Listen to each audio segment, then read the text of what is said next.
Baik, saya akan melanjutkan penjelasan dari perbandingan trigonometri. Dalam perbandingan trigonometri itu muncul istilah yang namanya sinus, kosinus, dan tangen. Biasanya disingkat dengan sin, kos, dan tan, seperti ini.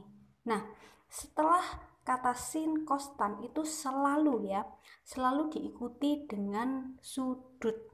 Jadi di sini itu selalu diikuti dengan sudut.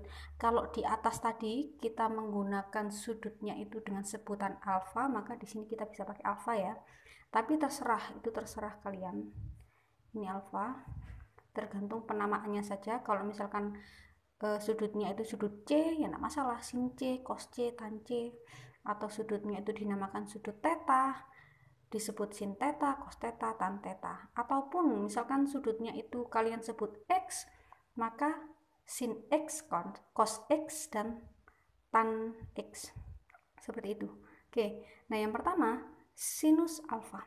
Sin alfa pengertiannya atau definisinya adalah perbandingan sisi di depan sudut alfa dengan sisi miringnya ya.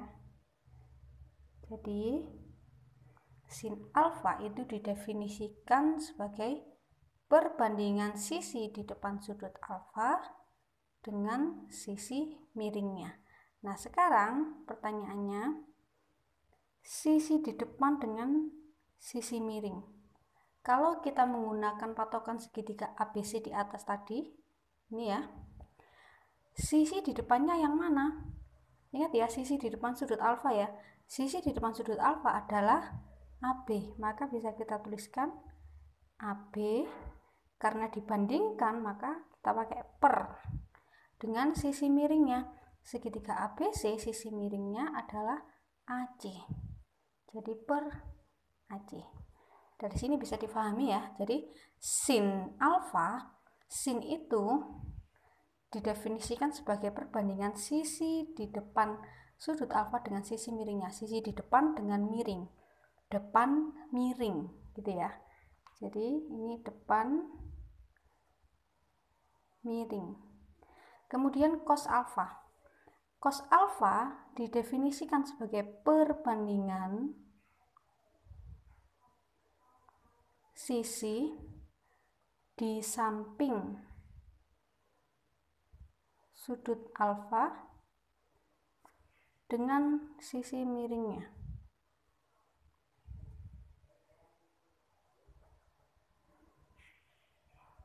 Seperti ini ya. Jadi yang perlu digarisbawahi adalah sisi di samping dengan sisi miring. Oke, kita lihat pada segitiga di atas, sisi samping sudut alfa adalah BC, sehingga bisa kita tuliskan BC per sisi miring adalah AC. Jadi BC per AC itu adalah cos alfa pada segitiga ABC tersebut. Jadi kalian bisa menghafalkan cukup dengan samping dibagi miring, gitu saja ya. Nah, sekarang yang terakhir, tan alfa. Tan alfa didefinisikan sebagai perbandingan sisi di depan sudut alfa dengan sisi di samping ya sudut alfa. Jadi di depan dengan samping. Jadi bagaimana perbandingannya? Di depan sudut alfa adalah AB